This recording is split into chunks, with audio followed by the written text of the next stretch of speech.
Hello,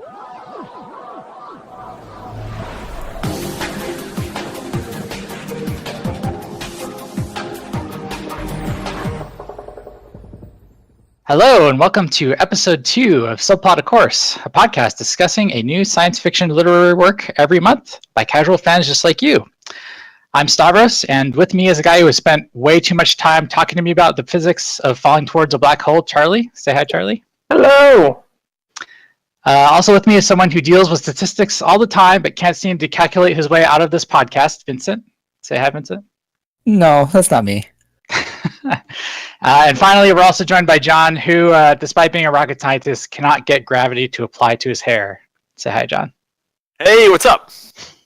All right, so so for episode 2, we're talking about A Princess of Mars, published in 1912 by Edgar Rice Burroughs. So for all you guys listening, you should, of course, be prepared for spoilers, as we're going to talk about the book in a lot of detail here. So let's talk about the plot a little bit first. So John Carter, he's a super cool guy. I can tell the author really likes this guy.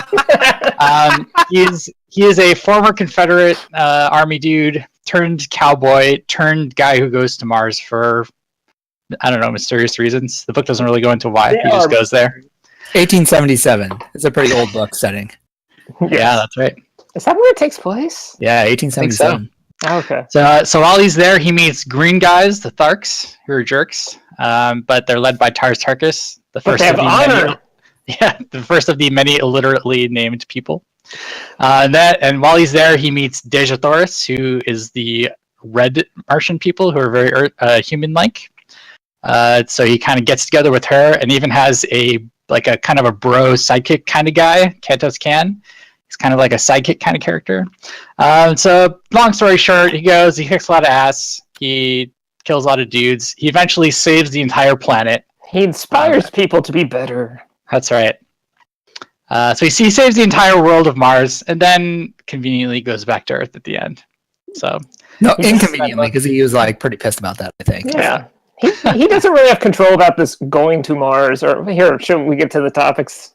I'm sure this will be on it. Yeah, so first up, let's talk about John Carter. So this is kind of my pet peeve of the book. So this guy, I mean, I could really tell that Edgar, our author here, really loves this guy. Like he's kind of a badass. He's I don't know if being a former Confederate soldier is badass or not. Maybe it is. Being a cowboy is pretty badass. And then he goes on to kick the asses of the green guys all over the place, gets the hot girl, even though she doesn't kind of rebuffs him at first, and literally saves the entire planet. So my question for you guys is, did it kind of strike you the way it struck me, which is this guy, obviously the author's in love with him, and he's heroic to the point of being obnoxious.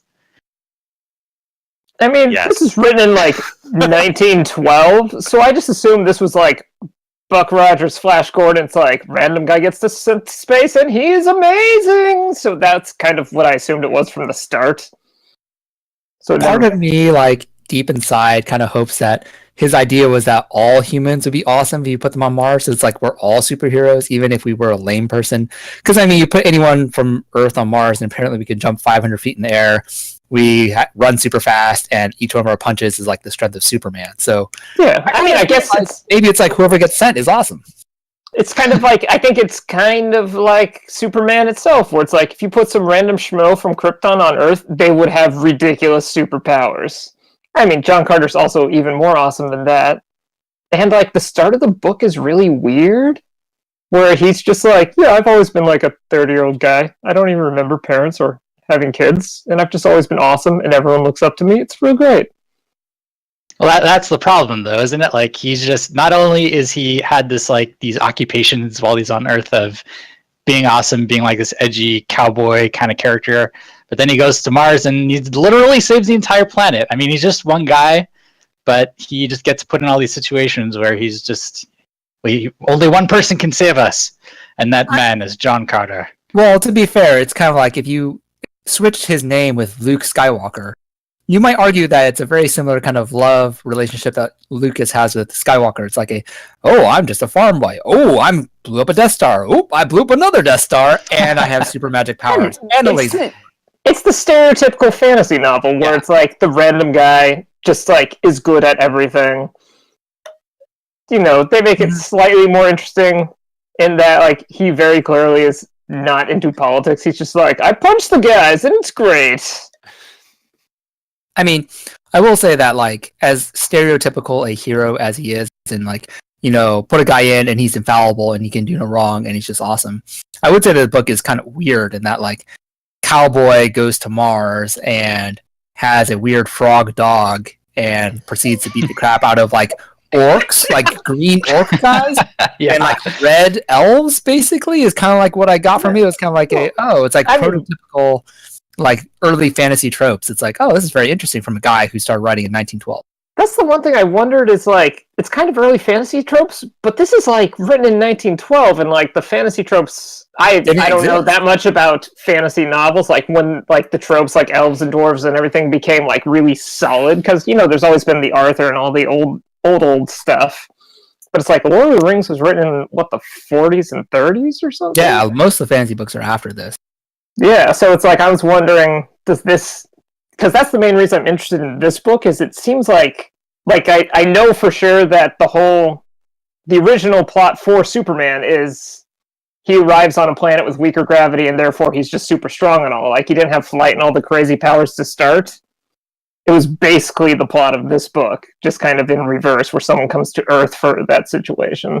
Yeah, that's a good point, because, I mean, even Superman, that's like way past, right? Like late 1930s, something like that, right? To some extent, this genre, you might even say perhaps that because this book would have normally originally been more akin to maybe like a Pulp Fiction kind of thing, and that genre of style kind of birthed comic books and maybe some of these fantasy type stories. So you might actually say this is kind of like a precursor to it to some extent. I'm pretty sure this was a pulp, because did you guys read like it in a book, or you just like listen to audio or find like a copy of just the book itself? I read the book. I don't know, because I know like the version I had a bunch of stuff about history of the book, and it said that the book itself wasn't compiled till later, but it was originally like Edgar Rice Burroughs, before he became famous and wrote Tarzan and all that stuff, was just like, my life sucks, and he like read some of the books and he's just like, dude, these idiots can write this stuff, I could do that and make tons of money. I mean, bringing it back to John Carter specifically, though, and you guys are drawing comparisons to, you know, like Lord of the Rings and Superman. So, I mean, consider each of those. Like a Luke Skywalker is a farm boy, so he has like very humble beginnings. Superman, back at his home planet, just would have been just another dude, and you know, Frodo from Lord of the Rings is just some fat hobbit guy. Whereas John Carter, actually skinny. Bilbo's fat. Frodo's skinny. Okay, well, my mistake. But you get your hobbits right. But John Carter, not only is he badass when he goes to Mars, but he's also, you know, super famous Confederate soldier and freaking awesome cowboy who just murders Indians as much as he wants. So, I mean, that's the difference here. It's like, you know, a lot of these hero stories, you know, the hero's kind of developed. Whereas John Carter's always been awesome, and he is awesome in the book, and he probably always will be awesome. Yeah, There's really not room for a growth story here, though. I mean, the book isn't that long. Really develop. That's the funny thing about it. It's cool that he goes to Mars and stuff, but all the growth occurs in all the other side characters and like the world. Like, he just kind of shows up and is like, "Hey guys, things are pretty cool. Let me tell you about it."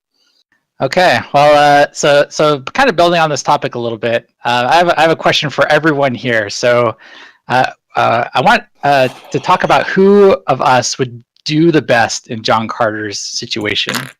So, just imagine for a second you are the guy who gets stuck in the cave and is magically transported to Mars. Let's talk about who would do the best job here. So, I mean, talking about me first, we were kind of talking about this before the show a little bit, but I'm pretty sure I would be the one that would be instantaneously killed as soon as you got there. I mean, John Carter immediately encounters the Green Tharks and basically has the wherewithal to jump onto this egg incubation thing and kind of just demonstrates his physical prowess, and they're like, oh shit, like this guy's actually great.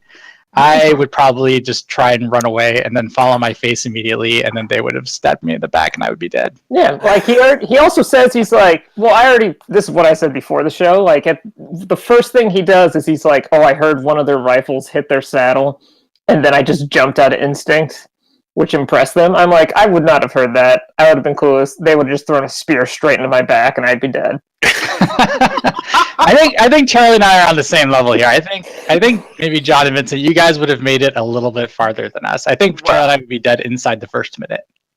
I'm gonna throw a theory out here. So regardless of you guys are sort of coming at this from the angle of being fearful or having the physical aptitude to really make it through the trials of the book. I'm gonna say at the end when they're running out of air. Essentially on the planets because they've the machines that make the air have kind of stopped working and they've sort of given up hope and they're sort of in that courtyard kind of essentially suffocating to death. That tall people tend to be less efficient with oxygen usage. So large people in general. John is tall. And you were asphyxiated early in the book. So I would have said that if you guys survived to the end, you more likely would have survived to actually save the day, as opposed to me, who would have passed out and died long before then. No, John, you would crawl on the ground like a cockroach, and you would have done this. So speaking of that, that's the one thing I didn't understand. It's like they had this entire chapter dedicated to him figuring out the whole plant lock security system, all that stuff, and it's like days when they find out, like, oh, we're gonna run out of air, and then he remembers. He's like, oh yeah, I remember that. Like, I know how to open the thing. Like, and he does it last minute, and that's like the end of the book. Yes. I was like, the moment I heard that, I'm like, oh yeah, that's why he learned how to open the doors. I mean, I guess in real time it was like an hour later in terms of my reading time, versus in his life it was like 10 years later. Yes. But still, it's like, if you remember how to open like random psychic doors, you're just like, maybe I should go do that and save everybody. The thing is, that happens way at the end of the book, though. So yeah. Would you guys have made it 10 years into? I mean, at that point, like, John Carter's basically like the captain of the planet. No, that's just me like complaining about him, not necessarily what I would have done. Like, and that's the other thing is, like, even if I had jumped away from the first spear, the next thing he's like, yeah, you know what, I felt pretty good about these guys, so I gave myself up and didn't run away, which I found out they would have just shot me anyway. I'd be like, oh, I could super jump and try to super jump away, and then they'd shoot me and I'd be dead. So there you go. Like, in terms of survival, if I had to say how long I would survive, selfishly, I would say I'd probably be emperor of the planet within like 5 days. Wow, you're going to do better than John Carter. You're just like that awesome. Yeah, no, I mean, I gotta say, like, I am kind of a big deal, but actually, the one thing I would say, in all honesty, is I've been watching way too many survival shows. So it's not like Bear Grylls, but like other type of shows, like you drop a guy on like an island and only give him 10 items and see how long he survives. First thing I would have done is probably made myself a Thark omelet because I got dropped amongst a bunch of eggs. I would have been like, food source. Like, first it's food, water, and shelter, right? I would have gotten a bunch of eggs. I mean, like, this is delicious. Probably drank the eggs, like, cracked them, put them in like a water bottle. Like, the Tharks would have shown up and they probably would have flipped their nuggets. Like, I'd be like running across Mars for days as they chased me on their frog dogs and stuff like that. I'd be like, but the eggs were so good. Totally worth it. Totally worth it. Dark eggs. Oh, except you know what? They were almost hatching time. You would have found like full-blown babies in there. You would have been not happy. Either that or you would have been like, fine, steak. Steak? Oh, yeah. Wow, you're going to be eating, I guess is what you'd call it, right? Yeah. You'd have the entire planet trying to kill you within like... Yeah, they would all be quite upset, I imagine. But hey, I can jump 500 meters every jump, they'd have a hard time catching me. I'd be like the grasshopper of Mars. Vincent, hardest question. Do you think you could wait 5 years without eating your baby and its egg? Wait, you mean if I had a Tharkian baby? Yeah, remember, that's what he's having in the book. Humans have egg babies. Yeah, right. He and Dejathorus have an egg baby that he's waiting for when he gets sent back home. Basically, he's a rooster, so he must be introducing his genetic material on top of an egg. So I'm not sure what Dejathorus is doing, but I guess I could wait. I mean, not get into that biology. So hey, I have to say that if Earth ran that way, we would not have all the Planned Parenthood issues and problems that kind of come up. Like, you have 5 years until gestation happens. Like, people can make up a decision quite like early on. It's like, I I don't know about this egg. I'm not really too enthused about it. Why don't you lay your egg and then we'll go do something else on the side? So, like with real animals with real eggs, they still have the eggs even when they don't have babies, right? So like, never mind. Let's but they're not fertilized, so that we can make omelets out of those eggs. Yes. And if you want to procreate and have fun, you can wait until the egg laying is done and then do your whatever you want on the side. Uh-huh. All right, well, reining it back to the topic. So, Vincent, you would have eaten some of the eggs and then attempted to run away. Do you think you would have made it much farther than that? I am severely nearsighted, so assuming that every jump did not lose me my glasses, I probably would have survived for a while. I would probably... I don't know. As long as I can survive without water, because as far as I can tell, they don't have any freaking rivers. Oh, no, the River Is. Oh, they have the canals. If I got lucky, I would have made the River Is and drank some water. Probably died instantly because it's like the equivalent of the River Styx, and probably died. I probably lasted more than just instantaneous death, like what you guys are talking about. I was gonna say also, don't we all get sent naked? So. Oh yeah, you arrive with no clothes. That's yeah. True. So yeah, you just get eggs. So I would do the best because I would look the best naked, obviously. So there would be no problem there. I would do the body hair please. They'd make you instant God Emperor. Yeah, that's obvious. Good job, John. Definitely. All right, so let's talk. So, John, let's talk. How long do you think you would have made it? How long would I have survived on the planet?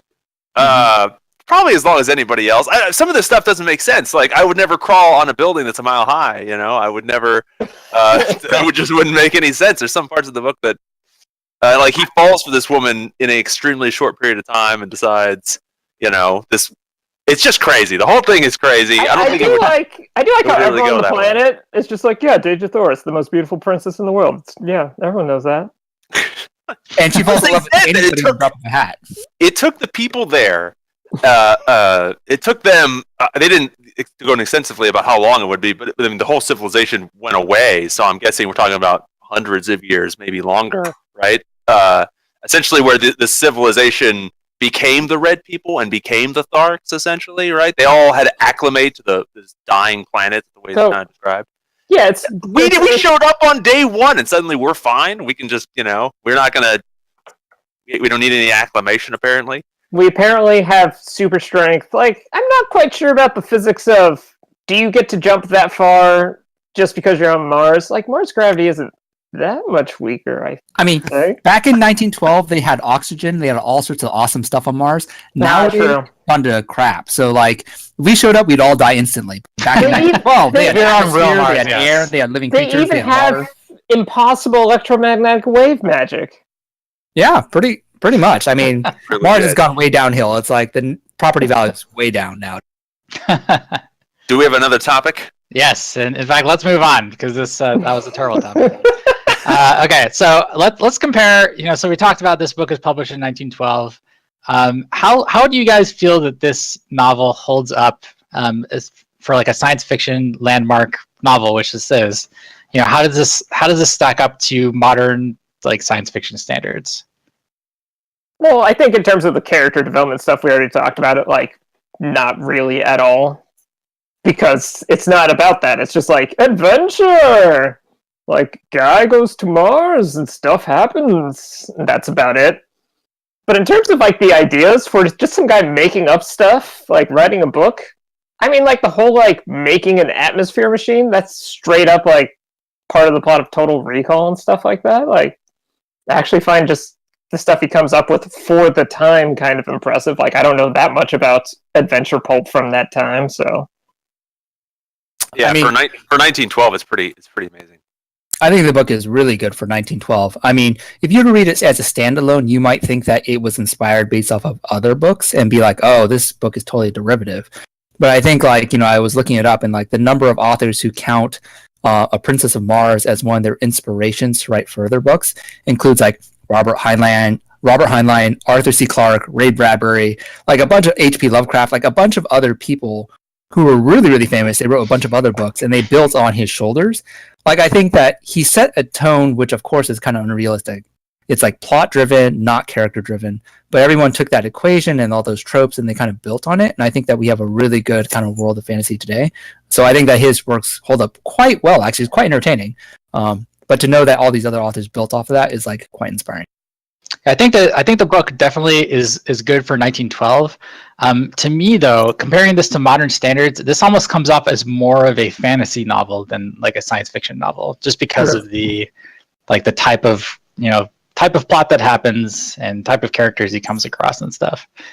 Like I think Charlie, maybe you were saying like the red guys are kind of like the elves, and the green guys are kind of like the orcs and stuff like that. So. The one thing I find amazing about like the red guys is it's kind of like when we're talking about how Forever War goes into kind of this weird future eugenics thing over time.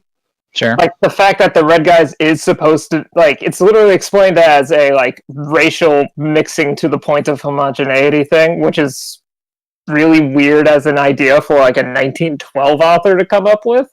Like it's just like, oh yeah, everyone kind of breeded together into just a middling red people. It's like, really?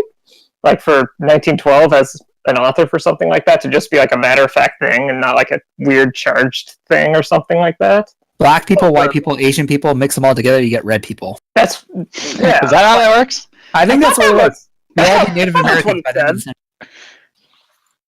century. So Stav, are you saying that based on some of the included character types or that you feel like it feels more like a fantasy book than a sci-fi book, or do you really think it doesn't qualify as being a sci-fi book? I think it's obvious that it does.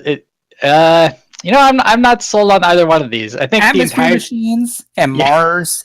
Like, I kind of think there's some science there. Like, I feel like setting-wise, it's amazing how advanced it is for like a sci-fi novel from that time. But like plot-wise and like the races and everything, I agree. It feels much more kind of like a fantasy novel.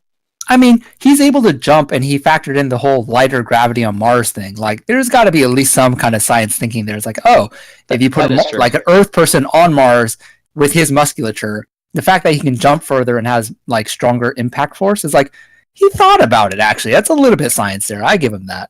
Like, that's true. The one thing I like about that is when it starts off, you're just like, that's amazing. Like, the one thing I find amazing is how not only is he stronger and can jump far, but they also took into account that he has way trouble even walking at the start because he'll take a step and just, like, go flying and fall on his face. Yeah. Yeah, like, just, like, even thinking of that, I was just like, that's actually, like, a really cool thing to think of. In addition, it's not just, like, he's super strong and amazing. It's like, oh, look, he's ridiculous and has to get, like, used to it. So honestly, like, comparing him to the last American who made it on Mars, Matt Damon, they were both about equally badass. Like, I'm going to science the beep out of all this stuff. It's like, okay, yeah, you're super unrealistic. John Carter, maybe about equally unrealistic. White people on Mars, they're just kick-ass. At least Matt Damon uses science instead of, like, awesomeness. Yeah, I'm going to use my intellect to get me out of this problem. No, I'm going to science the beep out of this. So, the most important thing John Carter does is he teaches dogs how to love.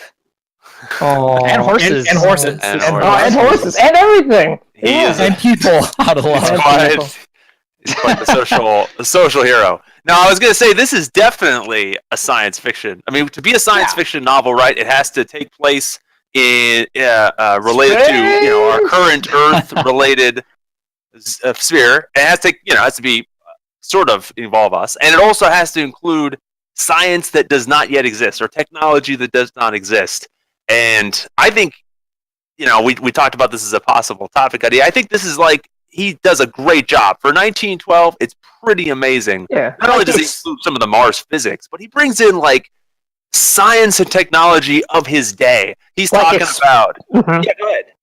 Like the explosive radium bullets. It's just like it's just like and it even says like I'm guessing they're radium because we just found this and it kind of does the same thing, but they had some crazy name. I also love all those little notes where it's just kind of like it's supposed to be written by the guy who did it, so he just kind of puts notes in there like I just called them that because I think that's what it is, but I don't really know. It had some crazy Martian name that I can't even write in words. I literally was fist pumping, when I saw him write the radium bullets, and he's going through the topic about how the bullets got glass and it breaks and it's exposed to the light and it explodes, and this radium ammunition, and then later on, like everything on the planet's pretty much run by radium engines as his quote unquote radium engines. He doesn't talk about it that much. But I was like, that's fantastic. This is pre all the nuclear physics and all that stuff. Oh yeah, would have loved that planet. I mean, they discovered radium in like the late 1890s, right? Something like that. They didn't start making it until the 1911s. So this is like cutting edge stuff, radium as the power of the future. I thought that was awesome. He talks about the walls of the Zdengan city are made of carborundum, right, which is silicon carbide. That doesn't start making it. That's also a late 19th century invention. Essentially, it starts getting mass produced in the early 1900s. It's great. I can't wait until like 100 years from now. They're like, oh my god, those people back in like the 2000s knew about space titanium. My god, they're so ahead of their time. They're geniuses. Like they hadn't even made solar sails yet, but they're putting them in the books. That's right. It kind of is like that. It kind of feels like he was seeing all this new technology that was sort of burgeoning around early 19th century. Or the dawn of the 20th century, and he was saying, I'm going to put that in my book. That's going to be, we're going to make walls 60 feet thick and 100 foot high out of this new material, and it's sort of ridiculous, but he's sort of throwing it in there as hey, this is the technology that people are talking about today. So I also like how they have crazy thick high-tech walls or whatever, but it's still very like medieval city-state type things. That's actually one of the topics I wanted to discuss. Is there's a lot of science fiction, like you guys were saying, a lot of science fiction stuff. So there's technology, there's radium, there's crazy awesome guns with awesome bullets, and John Carter goes into a lot of time describing these different species. Like there's the apes and the dog things and the horses and whatever. And I think at one point him and his red bro. Go into a city and he describes it as completely like automated, like an automated coffee shop, basically. Yeah. Mm-hmm. So there's a lot of science happening there, and it sounds like you guys think it's pretty legit for 1912. Yeah, like just for him to have like automated restaurants with no people or something like that, and that's something I completely forgot about because I just kind of haze over by the time he enters the city because I'm just like, all right, now it's just super adventure novel, like gotta save the princess time. Right. Yeah, I totally forgot about that stuff. Oh, it's legit. I was ready to see robots and whatever. It was. But on the other hand, I couldn't believe it. Yeah, but on the other hand, there's all this science stuff. But on the other hand, it's like, hey, these guys, ride horses, and there's no flying cars or anything like that. It's just it's very like selective use of technology. It feels like. Well, I think they had flying vehicles. They had those like speeders. Like Star Wars kind of speeders. Like, actually, I would say that going back to the survival question, John, as an aeronautics engineer, would be the most likely to actually use the speeders correctly. He would survive. If he can get to a speeder, you'd be fine. I do think the most exciting part of the book is when he explodes a green man by just mowing him over with the speeder. That was pretty awesome. Oh my god! It's like a bug hitting a windshield. No big deal. Pretty much. That's true. But I actually thought, like, given the limitations of the time of how much science knowledge he must have had, it's really smart having him start off with, like, these more, like, out in the wilderness people to kind of have it be a more familiar type setting, like a guy goes outside of civilization before it gets all sci-fi-y. I mean, that makes sense. Back then, I don't think there was sci-fi-y for... I don't really know what the pulps were like at the time. Yeah, I don't think I don't know if they would have discussed topics like this. But this, if you think about it, this book, I've been giving it some thought. I think this book is actually pretty special because it happened at a really interesting, at the right time, because you had all this industrial new technologies being developed early 20th century. So he was able to craft this book where technology was interesting and industry was booming, and there was going to be these great advances that were occurring very quickly. So there was a lot of optimism that he could build into the book that would be believable, but also just the setting being on Mars. If you think about it from like a history of our Mars planetary science or something like that, 1912. Back in 1912, they still believe we didn't know the temperature of the surface on Mars. We did not know what the atmosphere was made of.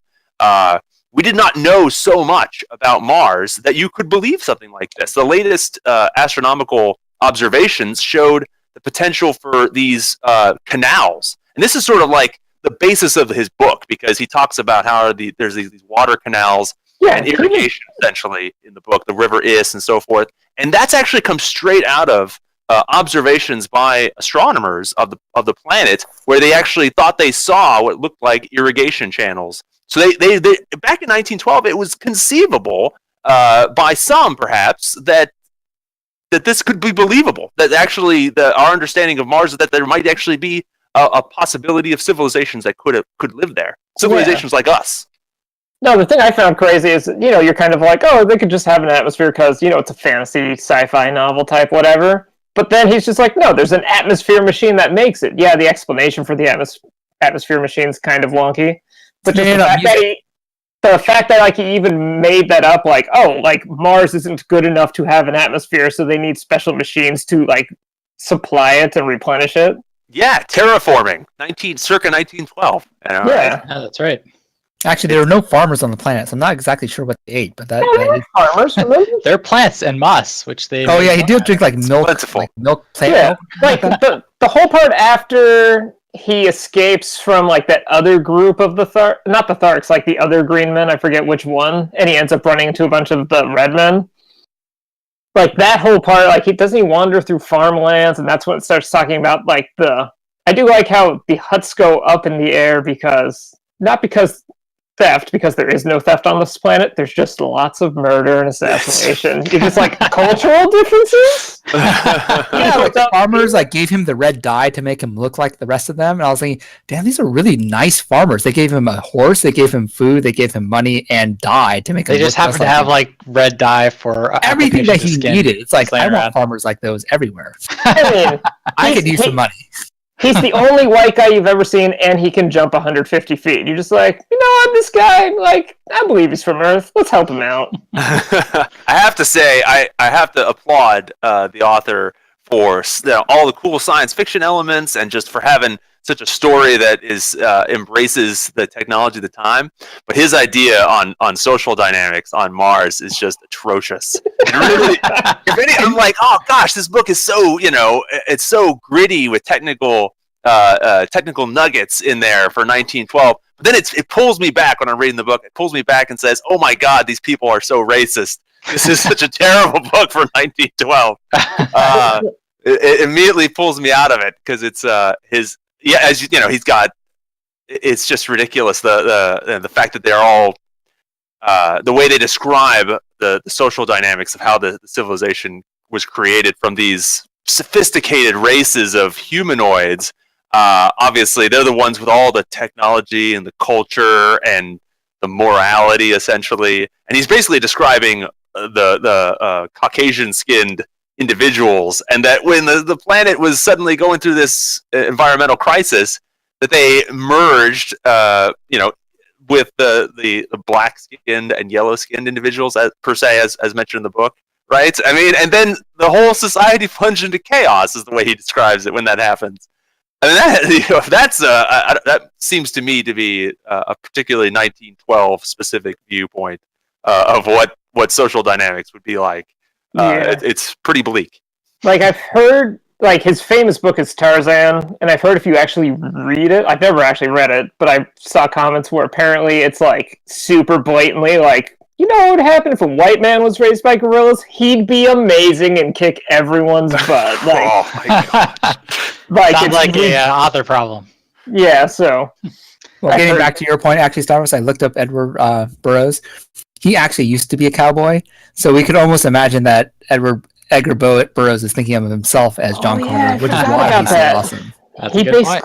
He basically was random John Carter guy. He just never found the quartz mine or got taken to Mars. Nope, he never found the gold mine, but he did write the book about himself. All right, so we're kind of coming up against our time limit here. Let's talk final thoughts on this book. Vincent, what do you think? Final thoughts. Final thoughts are, I would recommend reading the book, but I would recommend them reading the book if you were actually cognizant a little bit more about the history. You read it straight vanilla and you don't know anything about it, you're going to think, oh, this is kind of hokey, whatever, kind of magic, whatever, made stuff up book, like fan fiction almost. But when you realize it's written in 1912 and it's been over 100 years, you got to realize, oh, this guy actually deserves a lot of props. So very good book. I'm actually very interested in reading the next two books. And I would also say that the Disney movie that came out about this, John Carter, is actually pretty true to the book. So even though the movie was a flop, if you at all think that you would be interested in reading the book, watch the movie or read the book and do both, because I thought I actually was entertained by both. Good point. I got to agree there. I think, if you read it, just reading it for itself, it's kind of a little weird. But if you think of it as, this is the genesis for a lot of later science fiction, it's probably worth it taking a look. Charlie, what do you think? Yeah. Oh, I just had to say I'm kind of a sucker for like really straightforward like hero dramas or something like that. JoJo's Bizarre Adventures. Oh my god, this is the best. But anyways, so it's like this is kind of right up my alley just for entertainment. But I read it and I'm just like I laugh at all the ridiculous stuff where it's just kind of like, all right, guys, we got your little social commentary. Let's get on with some more of the adventure. Like the fact that he picks up like telepathy and an entire alien language in a day. He's like, okay, I got that down. It's like you just go with it. It's fun. Like if you like these types of kind of just basic hero adventures, yeah. Go on and read it. It has lots of cool stuff in it for, especially if you consider the time. But if you kind of roll your eye at all that stuff, then you could probably pass and read something more like hard sciencey and with a little more subtlety and depth to it. All right, sounds good. How about you, John? I am divided. As much as I was, as many times as I can think of where I was just really excited to see some interesting science and technology in the book sort of drop throughout. There were other times I was ready to just throw the book against the wall because the way that it's just it's hard to read. It's hard to read books like this where you have to just appreciate the context of the fact that people were just more discriminatory back then, and just the way he describes the Tharks or just really the Green Men in general. And the social dynamics of the book, it's hard not to feel. It's hard not to feel like the book is really, like you're reading something that is very disagreeable. So that part is hard for me. The one thing I think about that is, we're kind of comparing it to fantasy novels. Like, is it really that much worse than, say, like elves and dwarves and all of those just like blanket characterizations of these these races and that sort of thing? Because that's kind of how I took this book as, which I think made it a little more tolerable. It might be. Yeah. All right. Well, okay. So that about does it for episode 2. So for all you listeners out there, assuming there are any, of course, if you have feedback or suggestions on the books we should read and discuss, you can reach us at subplotofcoursepodcast@gmail.com or on Twitter at subplotpodcast. And for next month's episode 3, we're going to be talking about Ready Player One, very popular book. Finally, a not old-timey book. I thought we were going to read Pride Ernest and Cline. Prejudice next month. Not this time, thankfully. Dang it. Pride, So, yeah, Prejudice, Ready Player and One. Robots. Oh. All right, say goodbye, everybody. Goodbye, everybody. As usual, no, because I'm too lonely.